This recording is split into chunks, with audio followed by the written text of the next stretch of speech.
Merci, chers amis de la presse. Nous sommes là pour vous parler sur notre mission d'enquête. C'est un journaliste d'investigation.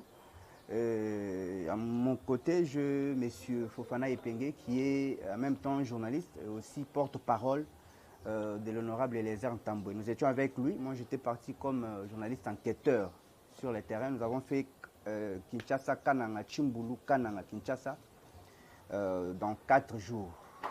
Nous avons découvert, c'était à propos du projet Chute Katende, barrage hydroélectrique de la Chute Katende. C'est un projet, pour la petite histoire, c'est un projet qui a été initié par le feu président Mobutu en 1978. Depuis qu'il a initié le projet, rien n'a marché. Arrivé en 2012, l'ancien président de la République, Joseph Kabila, va poser la première pierre et commander de matériel à partir de pays étrangers. Et 140 wagons étaient arrivés à Lubumbashi et délaissés, abandonnés dans la gare de la SNCC à Lubumbashi. Il fallait attendre l'arrivée de Félix Tshisekedi au pouvoir en 2020. Déjà, février 2021, Félix Tshisekedi met en place une mission d'enquête pour vérifier si le matériel touche, parce que les informations circulaient selon lesquelles tous les matériels étaient brûlés. Tous les 144 wagons qui étaient plutôt dans la gare de Lubumbashi. Arrivé sur terrain, il y a une mission qui a été créée entre la GSSK, qui est un groupe qui s'occupe de projets à la présidence, et aussi l'entreprise qui est chargée d'exécuter les travaux, c'est Angélique International.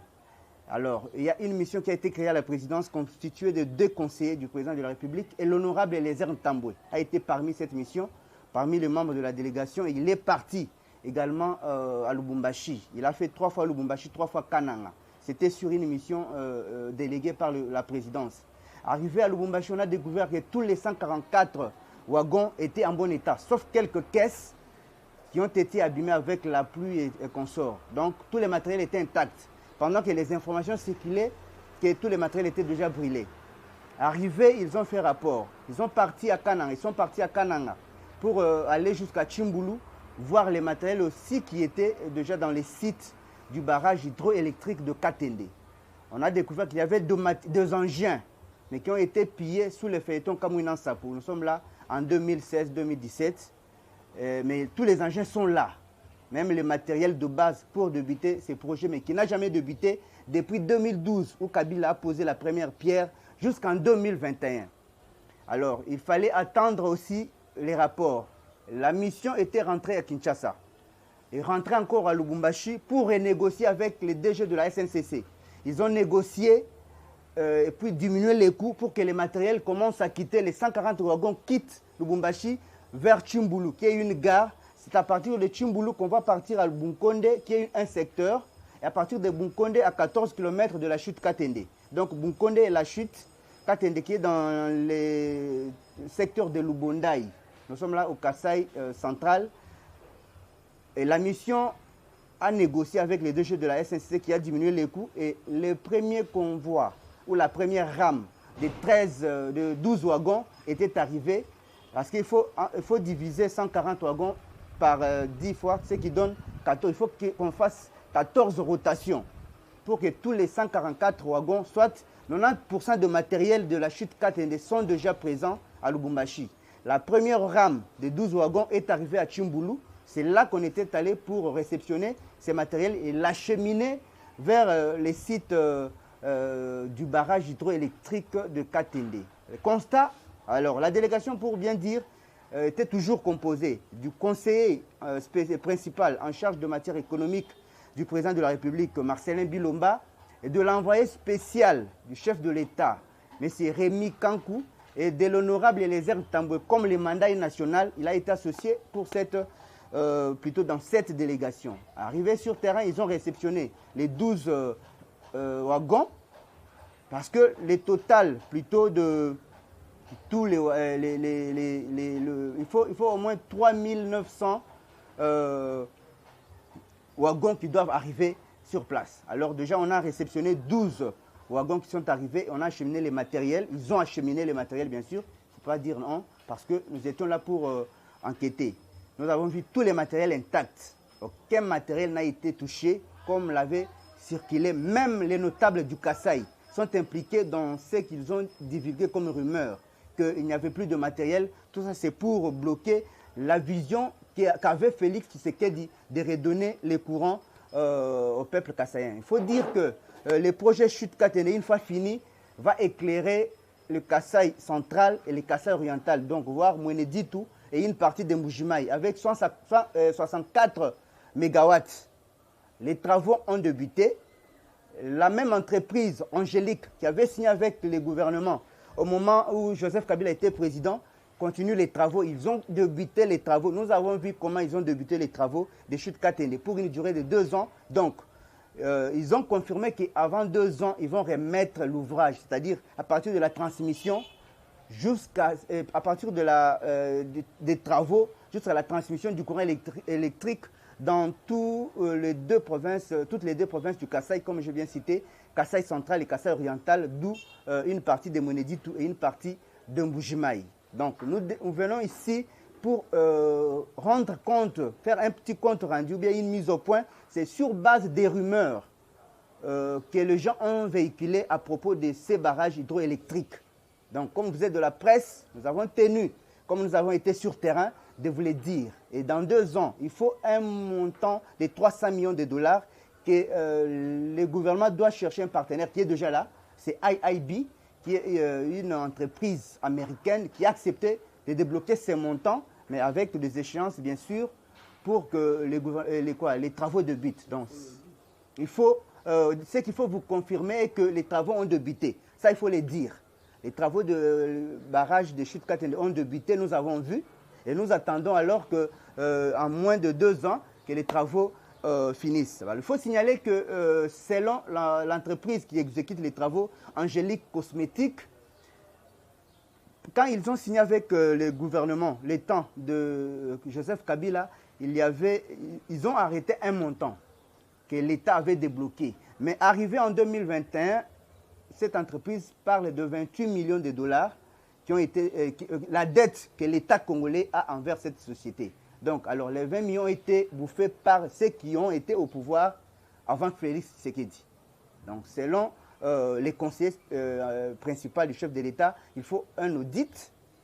Et aussi, l'IGF doit s'impliquer pour qu'on puisse savoir, bien que le chef de l'État actuel a accepté de payer les 20 millions pour que les travaux avancent. Donc, à part les 300 millions qu'il faut financer les projets du barrage, il faut aussi payer la dette de l'entreprise qui a été acquise par le gouvernement sortant, plutôt le président, donc sous les règnes du président sortant, Joseph Kabila Kabange. Donc les 28 millions seront payés en 10 tranches. Déjà, ils ont été déjà payés 2 fois, 2 800 000, 2 800 000, payés par le gouvernement actuel sous les règnes de Félix Tshisekedi. Ce qu'il faut vous dire est que, alors, arrivé à Kananga, nous avons découvert que il y a les députés nationaux, disons les élus du Kasaï, qui ont décidé de saper l'image d'Eliezer Ntambwe, qui est un député national.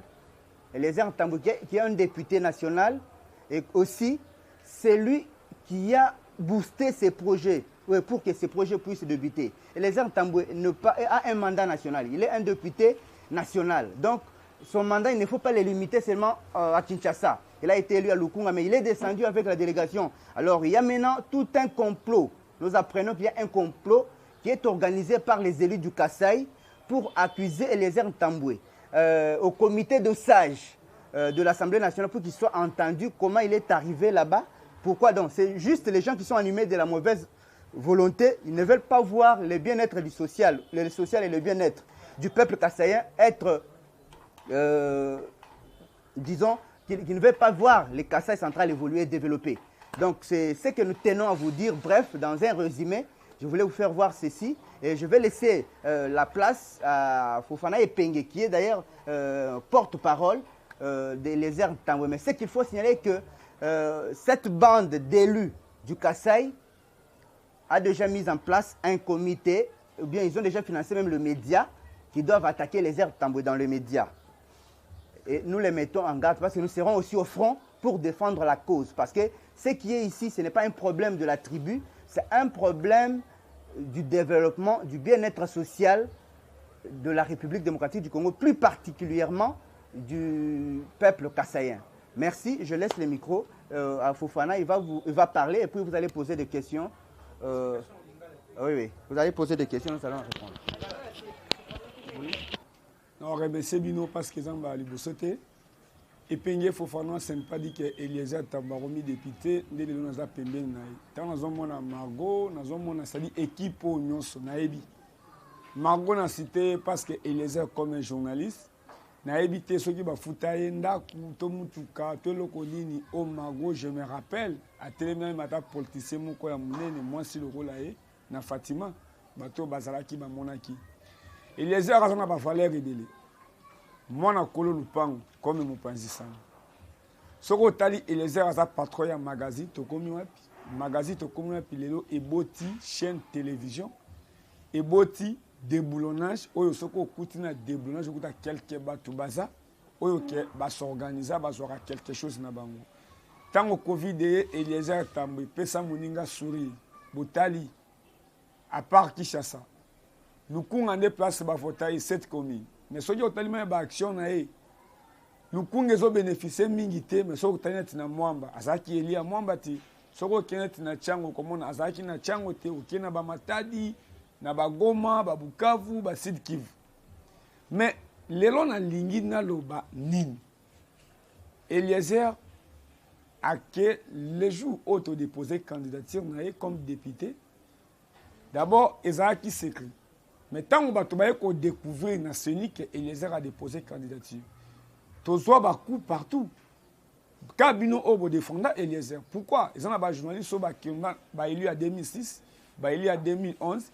C'est la différence. Les compteurs de ce article journalisme a commis député, comme on a élu pe abungi.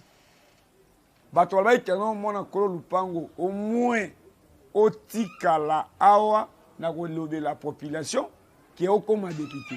Ngai on a le cas na plateau ya ndekofori. Na epse que non Eliezer Tambwe a koyo sa biso sonité. Mais comme député national, Moussa député Zani. Quelle différence est entre député national et député provincial? Mandat Eliezer Tambwe, ça dit ba ponier na lukunga, mais il faut à défendre mutu o azana Sankuru, à défendre mutu o azana Mwanda, à défendre mutu azana Djera, mutu azana Bumba, mutu azana Lisala. Mutazana Bukavu, mutazana Beni. Mais to fandi awa, soko tali Congo profond, parce que ngai na loba na ba micro na bino, avant na kende Belgique, na kende France, na sa d'abord fierté à ba province na biso. Eza binote, eza ngai te. Eza ba professeur ba université ou ba compagnie Joseph Kabila. Nde ba poni Congo elongwa na 11 provinces et comme on a 26 provinces. Mais ngai na zui chance quand même ya kotambo na Congo profond.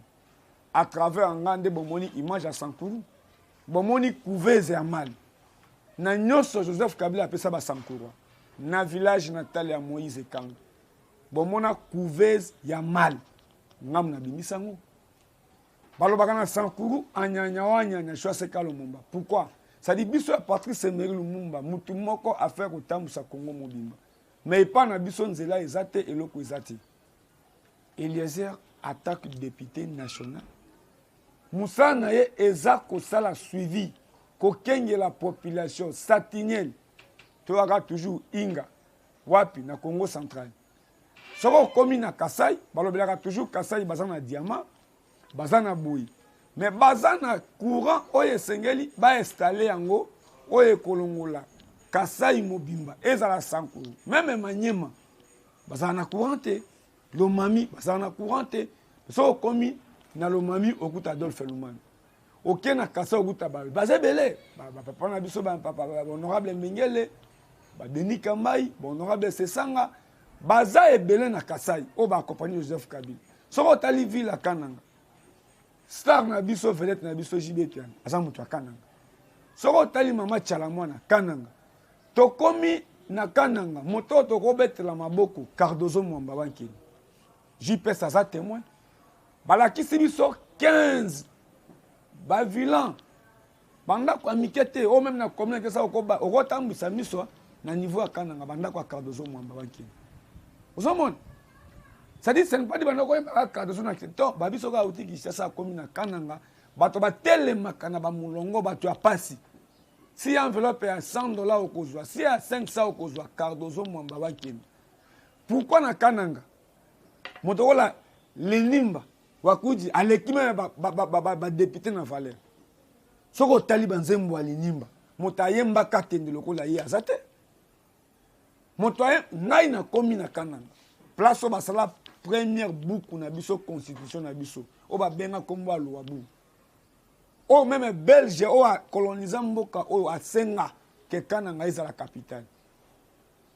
Lelo soko tali IGF. Le roi papa na biso alengeti. Ça dit a vu place à parlement.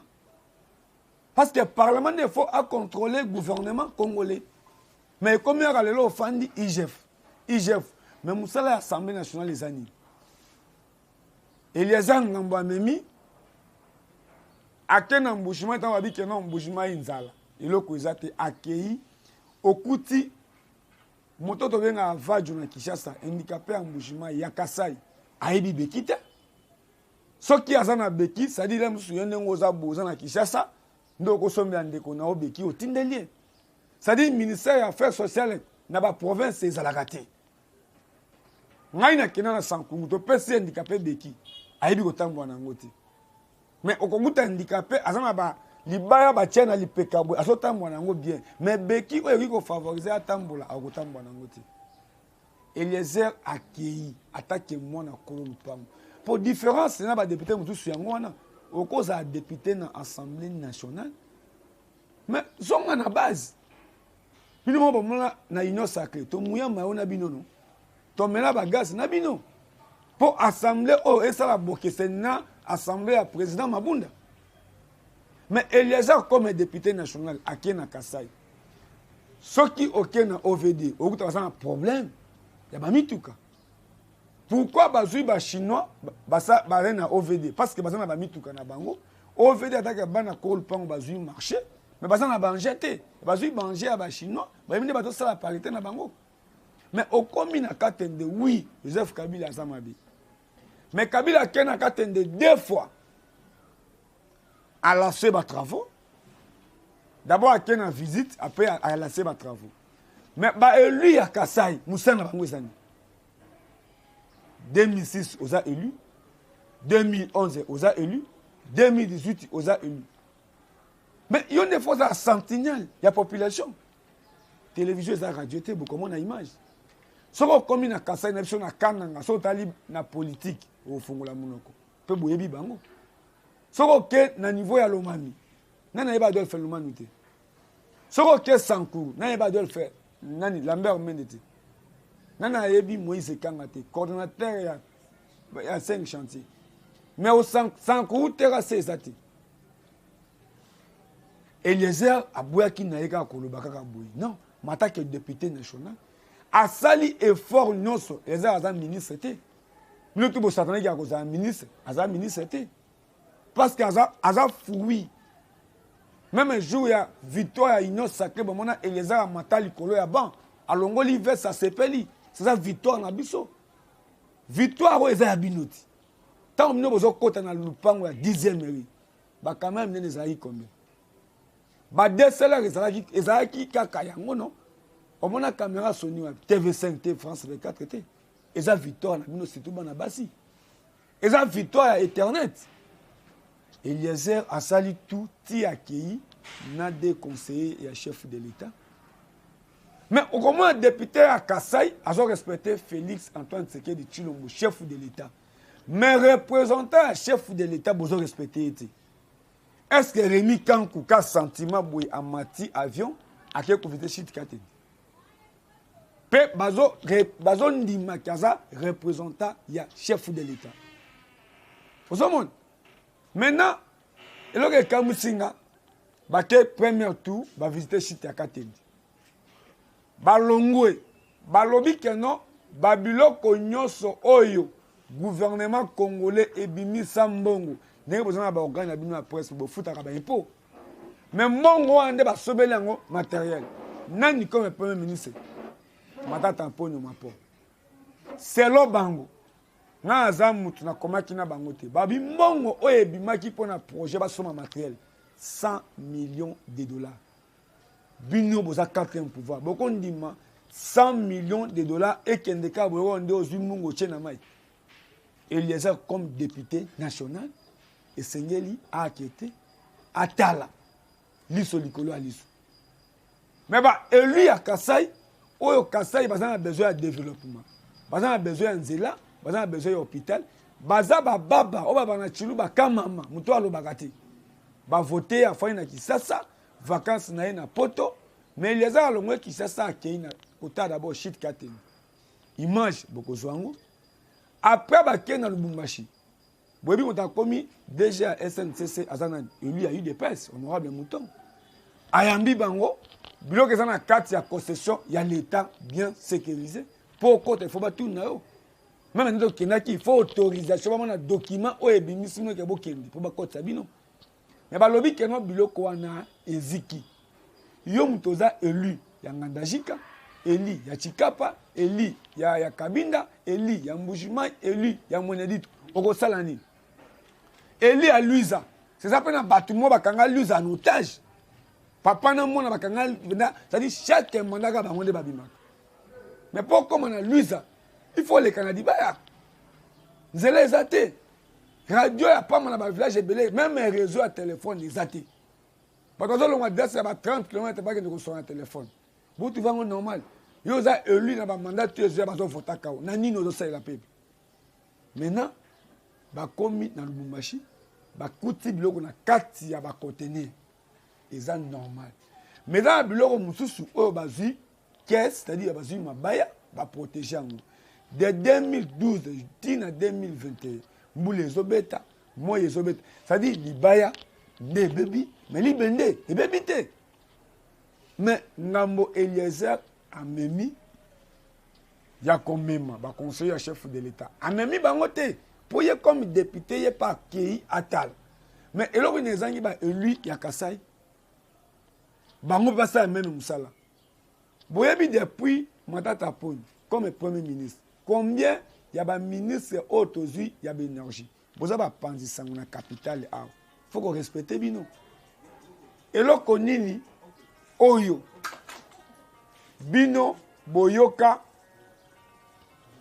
depuis doza awa jour nini boyoka keno ba élu ya Kasai ba faire ko bengisa ministre ya énergie pona ki ko sene shit katendi boyoka toujours zongo inga 1 inga 2 projet inga na oyo ya bandundu babenga yango nini site ya bandundu bazosala oyo Kakobo non Kakobo mais na Kasai ça dit bazosala tout ko opposer chef de l'état population à Kasai bainaye parce que tout seul même constat tango bazui ba compagnie ya aviation CA Congo Airways ba sololi na bango l'état diminue les bango ba taxe bango c'est pas normal pendant olonga o comme Ituri aller $450 na Congo Airways vous trouvez ça normal kolongwa a comme ka Ituri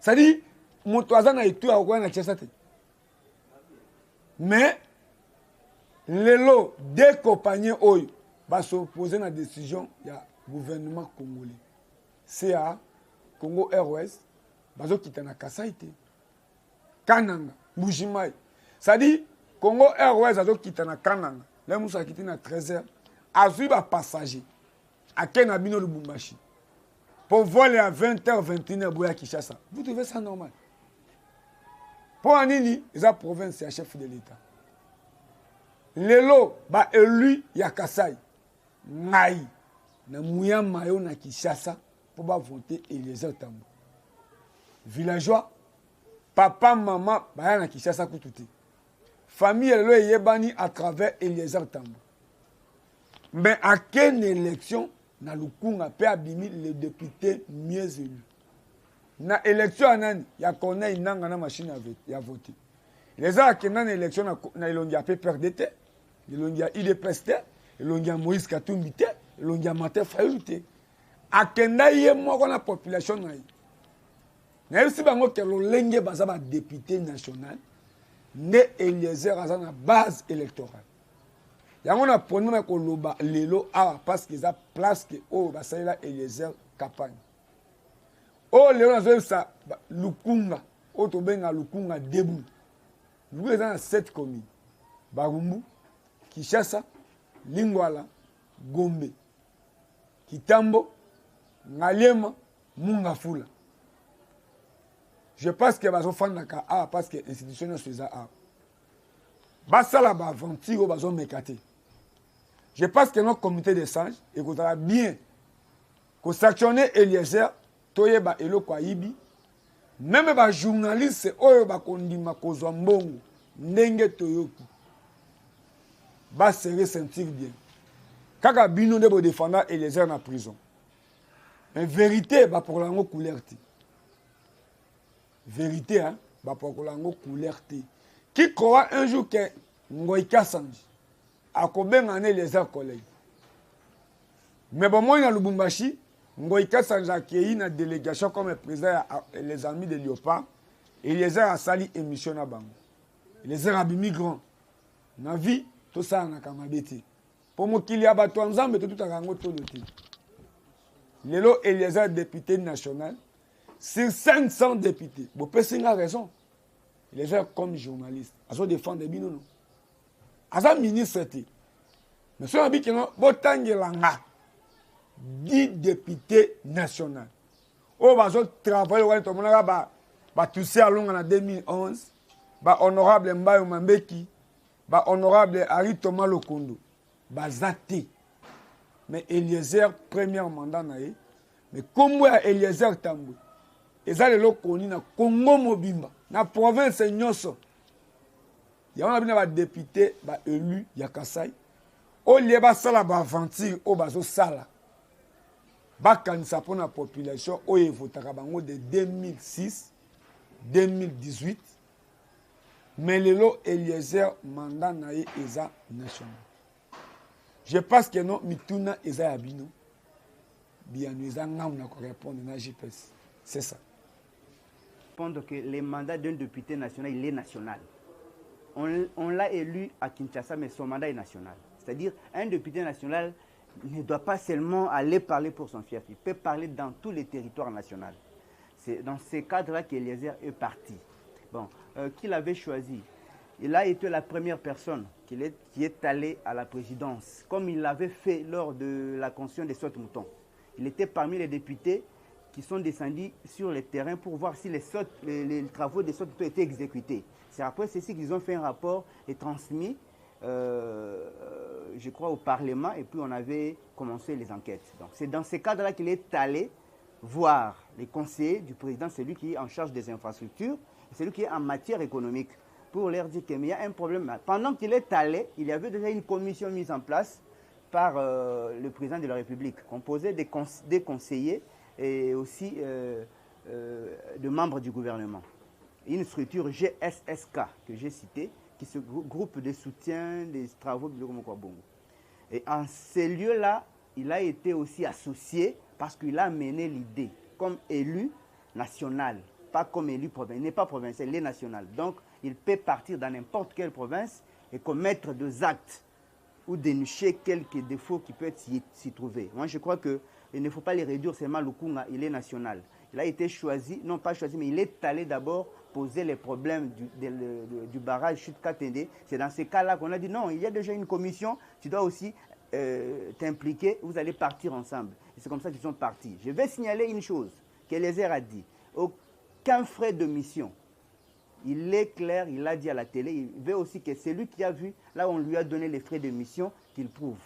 Ils sont partis de leurs propres moyens, parce qu'ils voulaient savoir plus tout ce qui s'est passé. Il a payé ses billets d'avion, même pour les journalistes, une petite équipe qu'il avait amenée, c'est lui qui a payé les billets.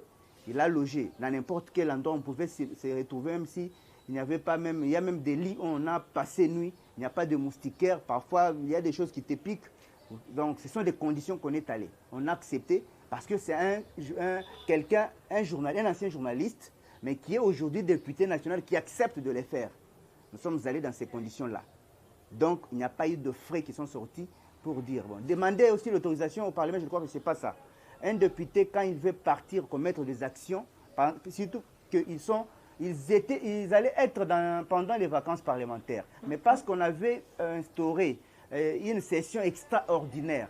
Une session extraordinaire n'est pas obligatoirement, ou bien n'exige pas que tous les 500 députés soient là. Vous verrez que certains députés sont partis dans leur fief. Donc, pour aller faire un suivi d'un projet quelque part, un député national ne demande pas l'autorisation de l'Assemblée. Bon, au comité des sages, vous allez répondre à Lingala, moi je réponds d'abord en français. Au comité des sages, il doit se défendre, parce qu'il n'est pas parti comme élu du Kasaï, mais comme élu national, pour faire les suivis de tout ce qui s'est passé. Donc, nous devons souligner ça. Il est parti comme député national. Donc, les comités, si on l'accuse, parce qu'on a appris qu'il y a eu une réunion la nuit de tous les élus du Kasaï, on va l'accuser au comité des sages de l'Assemblée nationale, il sera entendu. S'il se défend, il n'y aura pas un problème. Si ces gens-là, le comité des sages va recevoir de l'argent de qui que ce soit, on va les sanctionner pour quelques mois. C'est ça les règlements. Il ne peut pas participer dans les plénières, il ne peut pas se déplacer, des choses comme ça. Ce sont certaines sanctions qui peuvent être sur lui. Si au moins on l'entend, on va l'auditionner et comprendre là où il a, qu'est-ce qu'il a commis comme erreur. En tout cas, dans tout ce que nous vous avons dit ici, il est parti dans un comité qui a été mis en place pour faire le suivi du projet. Lui étant que député national, il a été associé et est parti. Donc si le comité va les sanctionner, tant mieux. Si on ne va pas les sanctionner, il va se défendre et on verra là où il a commis la faute. Une dernière question, je crois, c'est à propos du dossier qui circule. Non, moi, je crois que la personne d'Eliezer Ntambwe, la majorité des journalistes aussi connaît très bien Eliezer Ntambwe.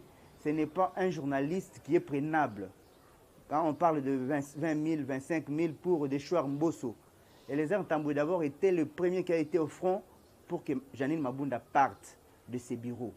Aujourd'hui, il ne trouve pas quel lien il faut qu'il prenne de l'argent pour faire Deschouar Mbosso, que lui appelle d'ailleurs Biden.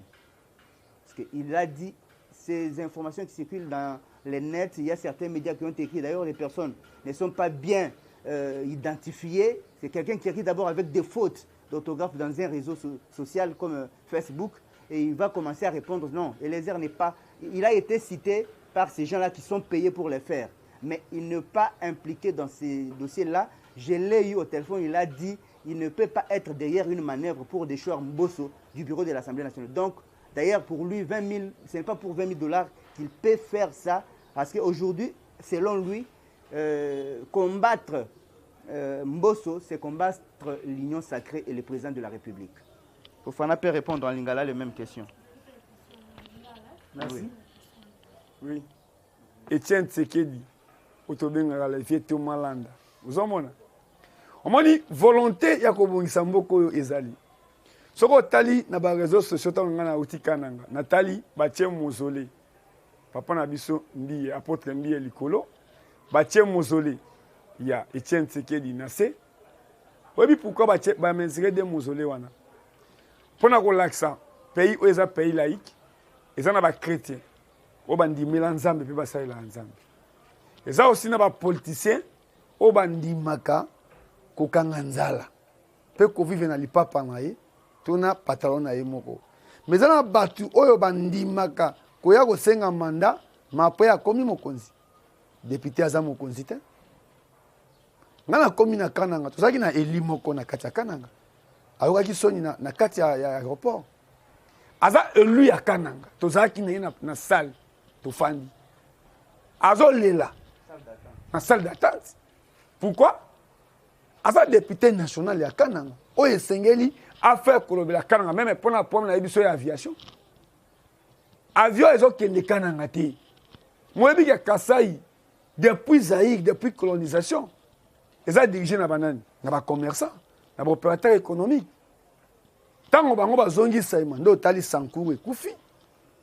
Otali Kasai ekufi. Po ani banzele za susute.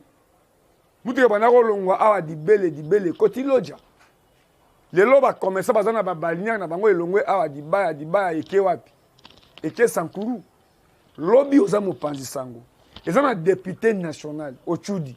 aza mutetela opérateur économique alongwa loja alongwe Kinshasa a s'installer wapi na Katanga ba voter soki na Kolwezi soki na Kasumbalesa ozomona député national aza le seul député national o abimi na parti ya Olongo Pongo Basile o tobenga ndeko Basile mais atali pasi o ba congolais ba tetela bazomona maza eli a loja te aza eli a Katakokombe te aza eli a ona lowa te ozomona mais atongi masuwa ndenge mo Eliezer Elia Lubumbashi mais aza mutetela ne grandi na Lubumbashi po ba lubakati ba pono député national eza facile te mais lobby a salini a bengi Jean-Marc Kabou député national Elia Mwam comme premier vice de l'Assemblée nationale akende ko inaugurer pona ko tête ça ba pona biso ba Lambert Mende ba Charles Koto ba Moïse Kanga ba to ba zwa loja en otage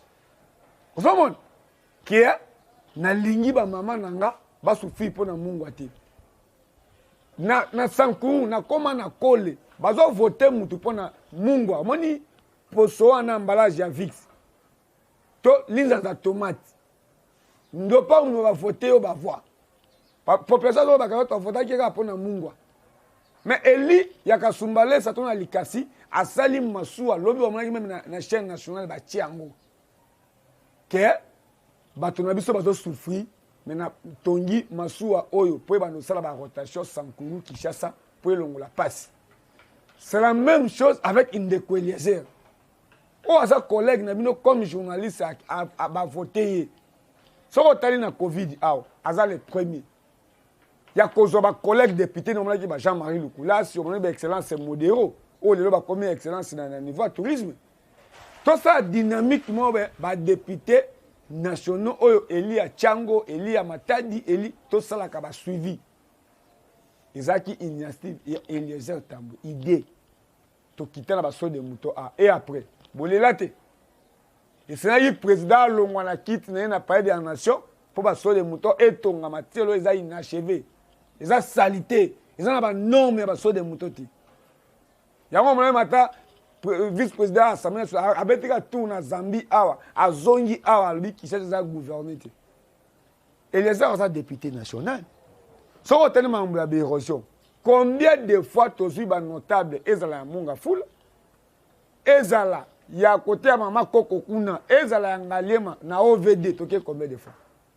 Si on a dit conseiller chef de l'État, ou a combattu David Moukéou, tu as quitté à côté, il y a stade à Vita. Et là, je vais vous dire que les athées. Parce que l'érosion, on a éclaté là. Mais là, télécom, on a éclaté wapi. Ti na lutendele, na popage. Combien de fois, on a battu la télécom, on a kangin là. On va zo kangabango. Mais na Lukunga, il y a 14 sièges, madame. Lukunga, il y a 14 députés nationaux. Soko na Chango, 18 députés nationaux. Na Mwamba, Tofuna, celui 14, celui 13 ou 14. Mais Eliezer, Yemoko comme député national. Mambo érosion au lobby. Tout n'a pas quoi bisao. To sale sengai to ça parce que Moussa na yango wana. Bakanga même batu. Même na gouvernement a pas jatini ngobila. Combien de fois batu amunga fula. Batu angaliem. Na ipso no Lukunga ezana 14 députés nationaux. Même dans l'Assemblée nationale, on a 500 députés. Mais yo attaque mon panzi sango na lolenge oza il faut attendre na cabinet pour Victor yo bundi. Mais est-ce que change o ça toujours musana pourquoi Eliezer comme on a ezotanga ma partout parce qu'ils ont travaillé. Pourquoi ba otanga ba mususu te na Lukunga kutu place abima numéro 1 baza 14 députés nationaux ba otanga combien pe combien de députés ba fana kutu kuna na munga fula baza ebele. Bayebanité. C'est-à-dire, mandat naye eza na limite te. Nayebi ke Eliezer Tambwe aza mutu moko oyo nyoso ki pe oluki o sala interview ako accordé yo. Un azaka na garde te, azaka na ba satisfaction de peuple naye. Akika ko bimaka boyo so tayebi ke loi autorisé te akendeka non. Pe Eliezer aza mutu ali boso na Covid a bomona action. Même le lenge bayamba Eliezer na mbujimai, maza Eli mbujimai te. Ça dit Eliezer na ba potentiel ebele mon frère okobo Eliezer parce que ça pembete okobo Eliezer parce que ça vilain mais ba action to kombo ya mwana kolo lupango. Est-ce que vous avez accusé Baïli à Kassai na mona ki ojour wana ti tango président non nga lobi boye olanda ki nga bien te eza bien koloba que Joseph Kabila azan mabe mais Kabila quand même a joué quand même mutema malamu. Kabila a tendé 2 fois comme président de la République. A visité. Après, a y andimi. Aux hommes, on va considérer que c'est côté va soulever dossier à Katende. Bandimi kobimisa. Et ça yote, et ça ngate, mais auto yoki pour tous agina bangote 100 millions de dollars. On va sombi matériel. Ce qu'on a au VDA au moment où la scène c'est là à Kauka. Bazo timuna te prendre moment te caractérisé. Mais maman au cause image. Au moment ba tracteur pour n'inge tandami boui. Tracteur wana e wuta na mboka mundele mais etelemi na porte etelemi na ça et s'est trouvé na Kateni. Ba te sengali ba accompagner ce que au vigile banane. Ba eli non. Oza eli a di belenge osani. Faut le di belenge. Non, il faut qu'on réponde au problème. C'était Kabila. Kabila intervenait qui avec une bonne volonté à lancer des travaux. Ce que les députés suivi. Et l'autre autorisé qu'on accusait Kabila, ils ont suivi. Suivez ça. Mais Kabila qui a 2 fois na Katende. Oui. Oui. Bon, on peut balayer parce que nous avons 28 millions. Tant que Kabila est bien voté. Pourquoi tu as 5 audits?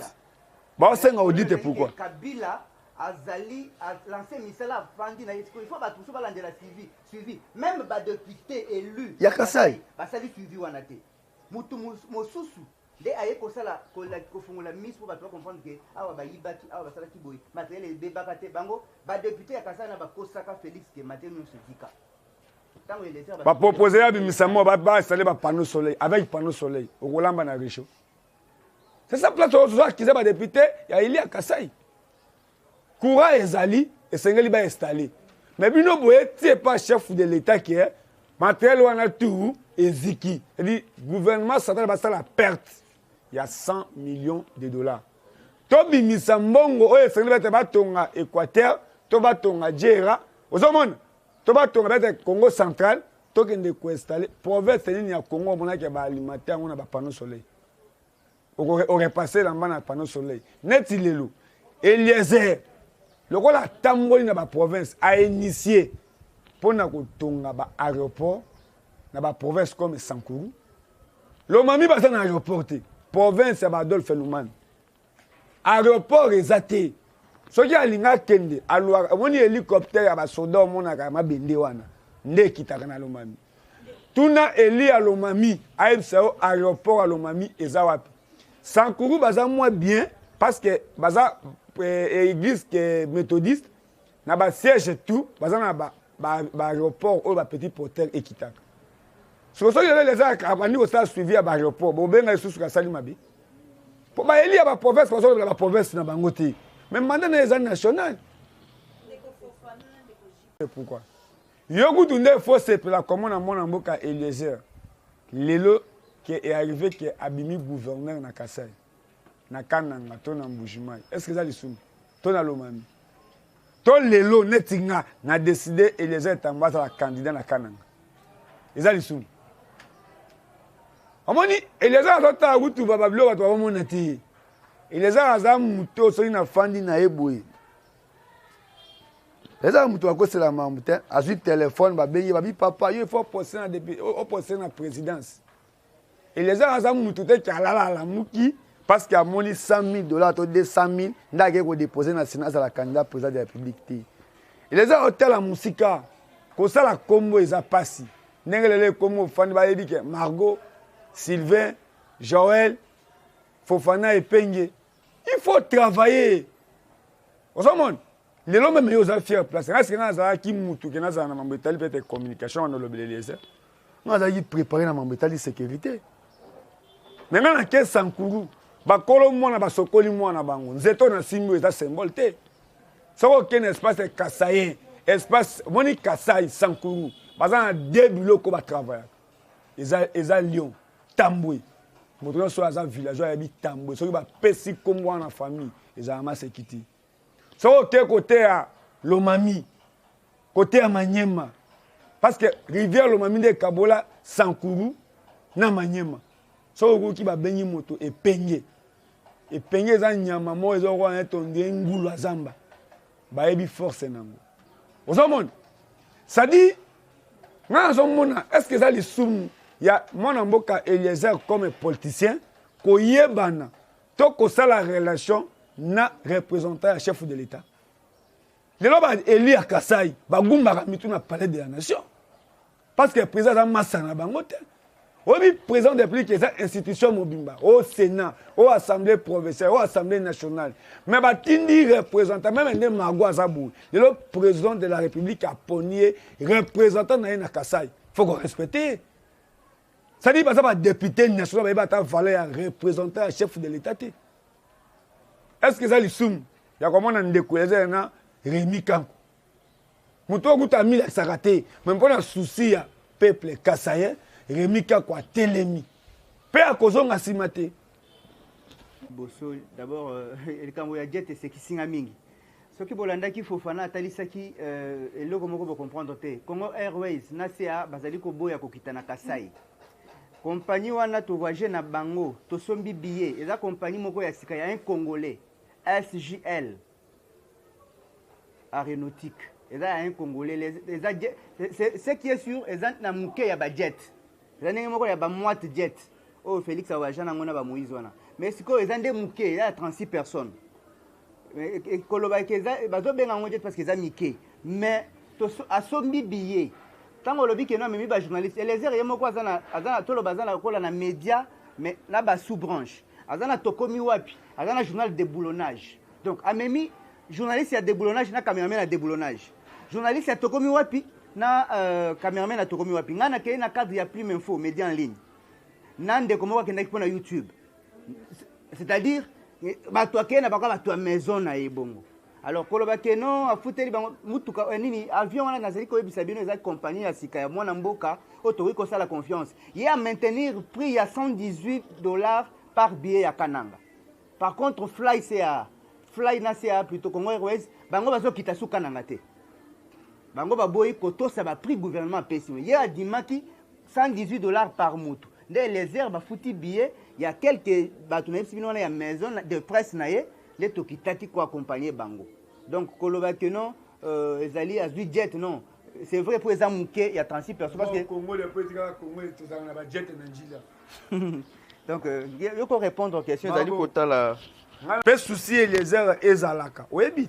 Tant on sala projet après élection présidentielle qui est non chef de l'État Ayamba, ba journaliste local oh qui non ba accompagner ba iba projet wana ezaki ya bango mais président tiki bato ba sele campagne awa Ayamba ba journaliste na Goma te yo bago ozaka au courant te que ndeko Eliezer azo sala démarche ba iba biso projet c'est que le président Ayamba yo ti lelo Sylvain Bayamba ba chaîne en ligne ba finga bino ba tu ba base ba tu ba boy mais victoire ya 5e président nazo loba parce que là nous sommes na 10e mairie to za ke belete lelo ndeko na ngai yo za élu ya Kasai central mais ba compagnie aviation ezui décision ba quitter un espace Kasai été yo attaque Eli Sylvain so za Eli ya Kananga député national. C'est-à-dire, électeur nao azana mbon. Na koyeb soke, ezali kamoko elekana aéroport na Kananga. Devant conseiller Bilomba, devant Rémi Kanko, na Eliezer Tambwe comme député national. Yo Sylvain oza nani médecin ya santé na Ngaliemu. Maman na azobela na province. Au foutelier bien na CA. Ton na Congo Airways. Maman nao asombi bien babi il faut un aéroport pour parce que ndako est un aéroport te ça dit au cause de l'avion ndako na hote maman wana yé na aéroport ba conseiller ba fandi na salon VIP ba oza mutu ki yazo ba uti Kinshasa maman na odi ko se soulager ko bima bimi boena wese akoye na couloir akufa sur place mais ba eli akana nga basawa ozora mutu azobela mais baka wana eza ebele nde tozalaka awa cardinal azalaki awa azobela baévacue na poto no mama wana mwana na ye aza soki troisième personnalité awa na ngaliema afuteli mama na ye biye azofuta na bapénalité na deux compagnie oyo meme bapoliticien congolais baza baactionnaire na CA mais mama wana akufi na aéroport bazobenga bana na ye keno boya kozwa mama akufi Sylvain bafuti biye plus de 2 semaines mama wana ayaka toujours azongi ndako vol eza te même ntango tokomi na retour na biso tomemi meme ata mama na biso journaliste ya RTMCD oyo asalaka émission ya bukoko wana ozomona tokuti bapassager plus de 2 semaines na aéroport mais bafoot avion eza te me moto asomba billet mais oui c'est-à-dire CA Congo Airways azokita na espace Kasai te comme Mbujimayi comme Kananga CA akoki koya akiti na Kananga mazwi yo passager okei Lubumbashi vol ya Lubumbashi ya poko yaka heure nini 20h 21h mais avion eza heure attend yo oza business oyebi ke okoma na Kinshasa na 9h les mousses 12h okei na Dubaï et bango ba imposer yo ba memi yo ba kena o Lubumbashi ba ofute yo place a olala te ozomona siko musala député zanan ezani na Kasai vélo za wana ti range vert vélo za wana ti amer imagine toi mutazo longwa Kananga ayeti kapa 30 jours na vélo azotindika vélo paso même suka 200 ya mungu aketeka na Kananga siko musala ba député zani siko soki yo longwe Kinshasa oge ko défendre bato akuna eza ngambo.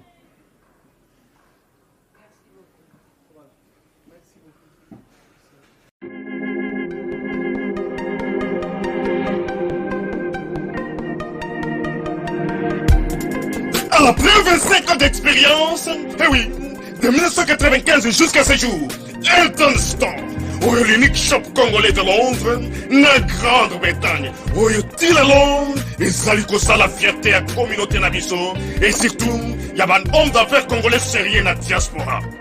Oh yes, yes, yes, yes. C'est créé Elton Store et Zali Kakamoko, le sérieux, à quel na service qui toko na ba client na ye. Avec ma produit naïe, où il y a première classe, il y a qualité supérieure. Oh, il y a ma bombe à Eden Store. Oh yes, mon climat bimbe yeba. Ma maman à Londres va confirmer. Eden Store, c'est le berceau des produits cosmétiques. Il y a solo produits originaux. Et yes, les alipes perso y a produits alimentaires, naturels et organiques. Au travers de nos produits cosmétiques, Eden Store détient le secret.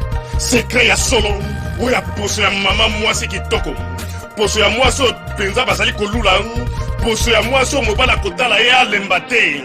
Poso so kotamboli masanga sima. Eh oui, yango ne ba produit zo tekama na kati Eden Store. Na ba produit alimentaire, où ya Eden Store, yango de secret ya cuisine ya maman congolaise. Eh oui, nyonso ko so pensa mobali na yo ezali.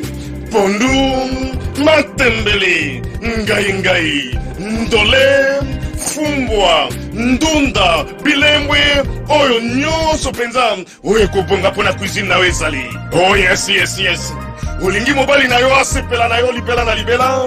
Olingi mobali na yo atala ka yo lokola mwasi azali kolula sika. Oh yes. Olingi mobali na sisa biloko nyonso tiela ka ye na mesa. Secret zali kaka moko. Eden Store.